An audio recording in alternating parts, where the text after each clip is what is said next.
All right, now joining us in the broadcast, we've got retired Colonel Rich Outson, who's a senior fellow at the Atlantic Council and the Jamestown Foundation, is joining us live on this broadcast. Colonel Outson, the fact that the peace talks between Russia and Ukraine have not progressed in the manner that one expected does not come as a surprise.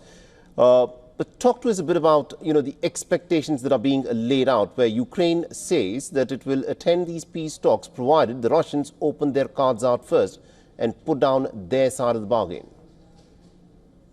Right. Well, good to be with you, Mohammed. The expectations in Washington are that both sides should demonstrate goodwill and a desire to de-escalate. Now, how realistic is that? The truth is both sides have a continued ability and will to keep fighting.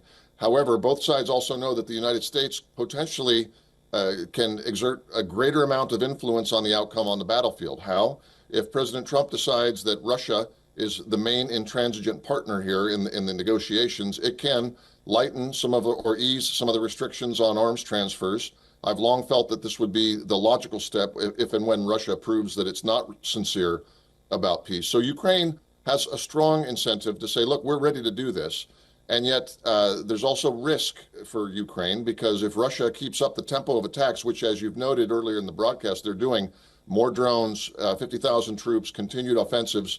If the Ukrainian people start to lose sort of that fighting spirit, that intransigence on their own at the tactical level, then there's a battlefield risk. So it's a very tricky situation, and I can only hope that President Trump continues to press both sides in order to reach an agreement.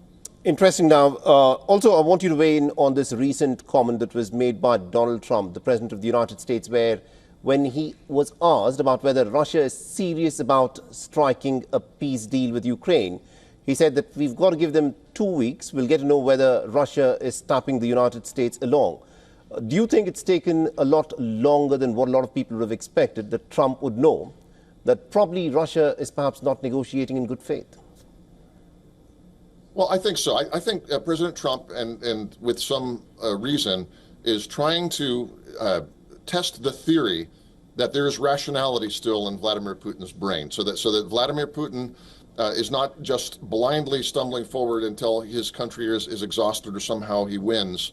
I think President Trump believes that Putin has some reasons for his skepticism other than just imperial grandeur. So does he really feel threatened by the potential accession to NATO of Ukraine? Does he really feel that some of the anti-Russian, as he perceives it, sentiment in Ukraine is a threat? Maybe.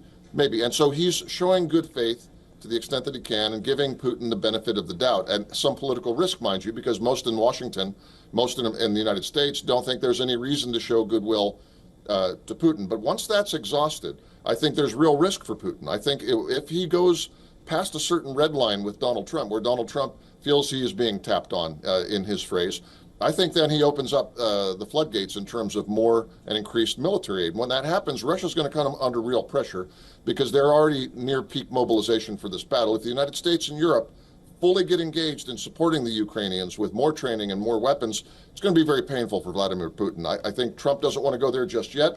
He's testing the theory, and I think he's right to do so. All right, we'll have to leave it there. Thank you very much indeed, Colonel Outson, for joining us with that perspective there. Thank you.